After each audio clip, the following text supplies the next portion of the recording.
Off the back of the success of Deadpool and Wolverine, there was a little bit of that feeling restored to the MCU.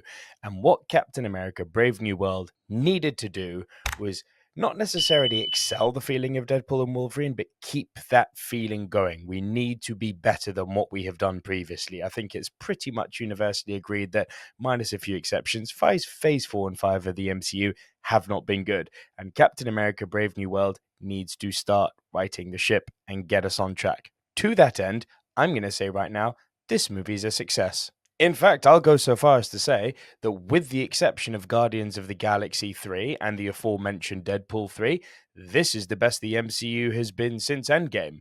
I appreciate that's not an exceptionally high bar to cross, but for me at least, the bar has been crossed. We're in a world where Sam Wilson is wrestling with the responsibilities of being Captain America. He wants to uphold the noble Steve Rogers lineage, as well as embracing his identity as the new Captain America and taking on all the responsibilities that come with it. One of these responsibilities of note would be training up the new Falcon in the form of Joaquin Torres, who for me is a charming new addition to the roster.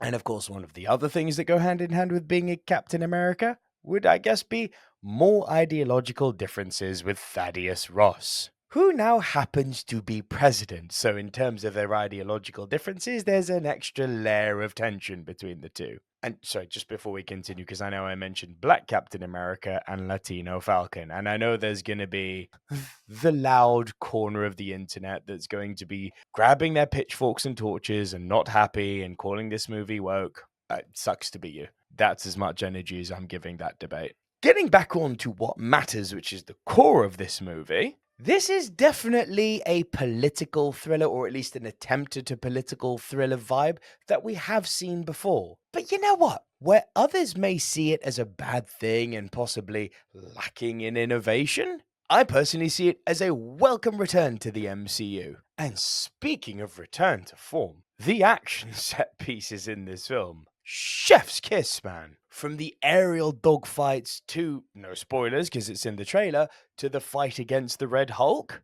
When it comes to on-screen action, this is the best the MCU has been for a long time. Of course, it's not without its problems. In typical MCU fashion, we're really turning back the clock here, we of course have to have the compulsory, badly written, underdeveloped, unilaterally led villain.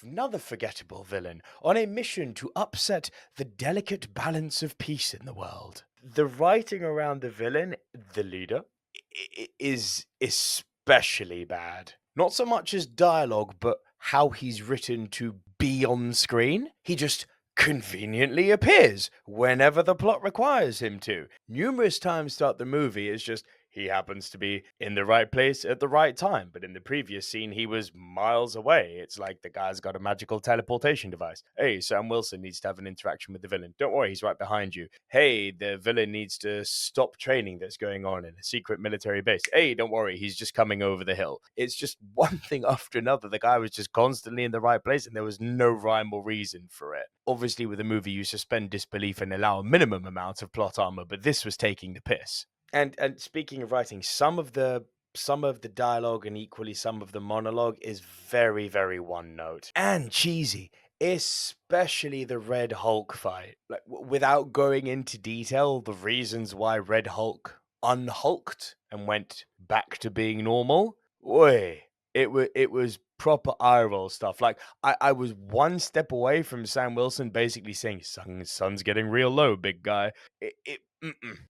There's a lot of monologue in this film that really, really missed the mark. And speaking of eye-rolling moments, mind control. It's back again. The whole mind control device honestly needs to be put to bed. After Bucky Barnes, where they did it again and again and again and again and again, it needs to be put to bed now. I appreciate that this is a kind of tangent of what happened with the Winter Soldier and all of the facets which led to the Winter Soldier's creation kind of have a continuation in this plot, kind of, but it seemed like a very, very easy, oh wait, we got mind control in this drawer here, let's just pull that out, put this into the plot, hey, good to go, mind control's back. That's probably the biggest criticism I'd level at it. They've got to start coming up with some new ideas. So great action, great performances, interesting characters, fun set pieces, a political thriller vibe, but a poorly written villain, kind of unforgivable plot armor, some eye roll moments, and the recycling of old plot devices and plot tools. So what do I score this film? I liked it. As I said, it was a step in the right direction. I'm going to go ahead. It's not top tier MCU. This is not Winter Soldier or Thor Ragnarok or, Endgame or anything like that. But it's a Christ sight better than what we've been getting in Phase 4 and most of Phase 5. I'll go as far as to say that, as I've said already. So for that reason, this is a step in the right direction for the MCU. I'm going to go ahead and I'm going to score Captain America Brave New World a respectable 7 out of 10. This is ultimately a movie where the pros outweigh the cons. The action is best in class for a standalone MCU movie. Best we've seen for a long time. The new characters, notably Joaquin Torres, are charming. Sam Wilson's struggle with the responsibility of embracing the mantle of Captain America is inspiring and it is endearing. And you know what? It's actually great to be, boots on the ground, back on the ground with a kind of pseudo-political thriller. It was a welcome return for me. Yes, weak dialogue and weak villain, but weak dialogue and weak villain, for me, are easy to overlook when you're having fun. That critical element of the MCU has been lacking for what seems like an age now. This is another big step in the right direction. I like the trajectory we're on with the MCU. Bring on Thunderbolts and bring on Fantastic Four. Things are looking up. What did you all think of Captain America Brave New World? Leave your thoughts in your comments below. Let me know what your final score would be. And if you agree or disagree with me, again, comments are down below. Long love cinema. That's what we're here for. Healthy film discussion. And I'll see you all on the next video. Long love cinema. Bye for now.